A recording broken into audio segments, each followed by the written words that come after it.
kumain ka ng madami ha. Sige, ubusin mo pati yung ulam, pati yung kanin mo. Kasi simula ngayon, hindi ka na magugutom. At kakain ka na sa tamang oras. Ha? Talaga po? Pero, paano po sila nanay at tatay? Baka po hanapin nila ako. Taguro kasi medyo malaki yung nagawa nilang kasalanan. Ibig sabihin nun, matatagalan pa yung paglaya nila. Taguro, huwag kang mag-alala. Kasi kami ni Prito yung mag-aalaga sa'yo. Pinakinggan po ni Papa Jesus yung dasal ko. Nagdasal po kasi ako na sana iba na lang maging magulang ko. Na mahal ako. At mabait. At kayo po yung binigay ni Papa Jesus na nanay at tatay. Taguro, si Carmen at Lino pa rin naman yung mga magulang mo. Tsaka, kundi dahil sa kanilang dalawa, wala ka dito sa mundo. Oo. Kahit kailan po, hindi nila ako minahal. Siguro po, love pa din po ako ni Papa Jesus kasi hindi niya po ako pinapabayaan. Alam mo, mahal ka talaga ng Panginoon. Kasi, tingnan mo, ang bait mong bata. Tapos ang talino mo pa, di ba, Pretty? Mayon. Kaya simula ngayon kami na ni Oka yung mag-aalaga sa'yo. Kami na yung tatay yung mga magulang mo.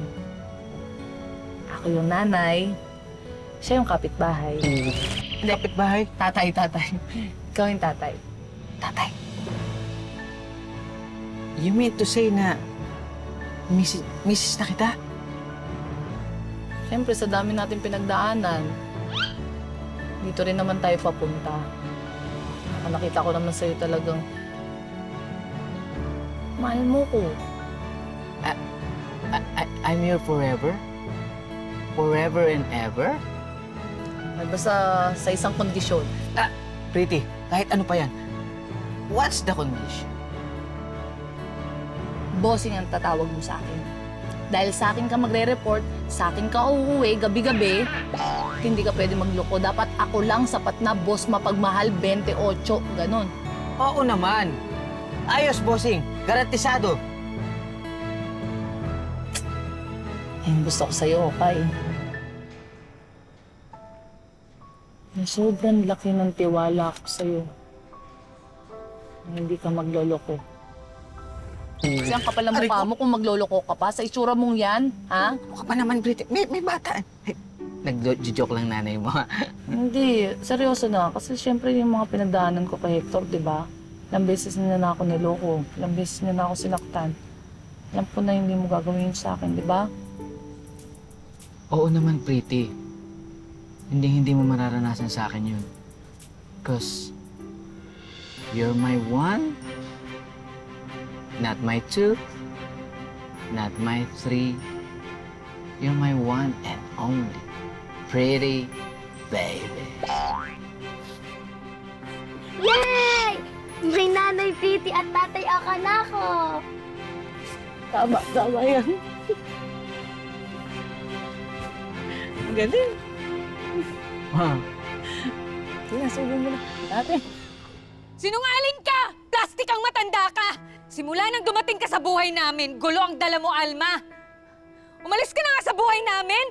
Buisit ka eh! Buisit ka sa buhay namin! Hindi ako aalis. Dahil hindi ako ang sinungaling. Hawak ang katotohanan. Kuya, niloloko ka ng babaeng yan. Jo, naririnig mo ba sinasabi ng kapatid mo na yan tungkol sa akin?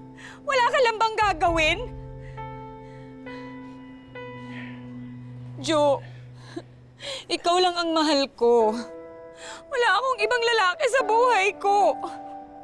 At hindi kita kayang lokohin, kagaya ng sinasabi ng matandang yan. Dolores, iwan mo muna kami. Mas naniniwala ka sa kanya. Umalis ka muna sa harapan ko. Jo, mas naniniwala ka dyan. Umalis ka muna. Hindi ko alam kung anong gagawin ko. Jo, naguguluhan ka lang. Umalis ka! Kung hindi makakatingin ka sa akin! Alis!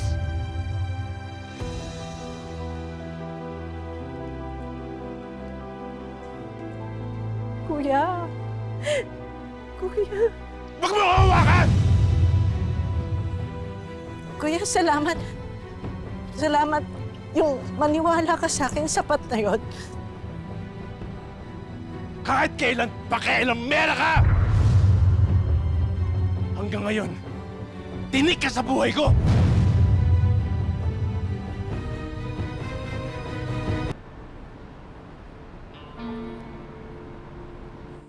Sige po, sir.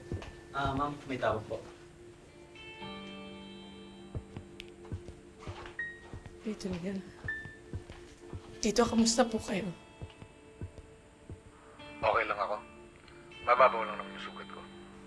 Tito, may balita na po ba kay Mama? Na-recover namin yung katawan ni Rebecca. Mahina yung pulso. Pero lumalaban.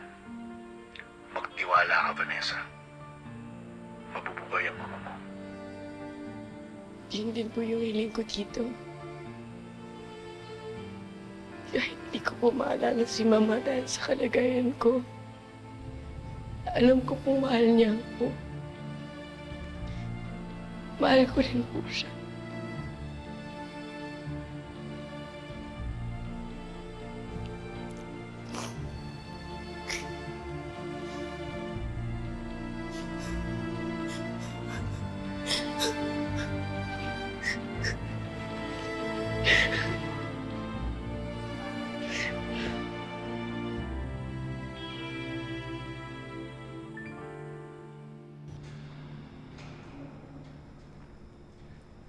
Matanda na ako! Huwag mo na akong pakialaman! Lubayan mo na kami ni Dolores! Kuya, kapakanan mo lang iniisip mo. Hayaan mo naman ako maging kapatid sa'yo kahit ngayon lang. Pagbigyan mo naman ako. Ayaw ko nang makarinig ni isang salita sa'yo. Tumahimik ka na! Kung di, tatama ka sa akin! Kuya, sanay na ako masaktan. Lahat ng pasakit sa buhay pinagdaanan ko na hindi mo lang alam kung ano ang mga pinagdaanan ko, kuya. Kaya kahit ipagkanulo mo ko bilang kapatid mo, hindi kita susukuan kasi kapatid kita, kasi mahal kita, kasi kuya kita. Kahit ilang beses ka man lumuhod sa harapan ko, hindi kita matatanggap bilang kapatid ko.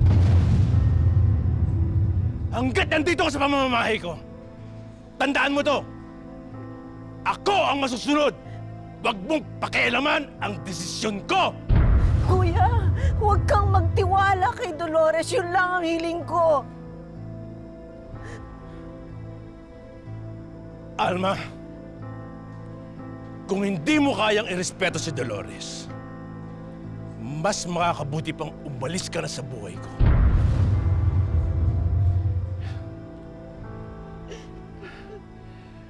Tutal, wala na akong pakialam sa'yo. At saka, hindi na tayo magkakaayos. Huwag ka nang umasa!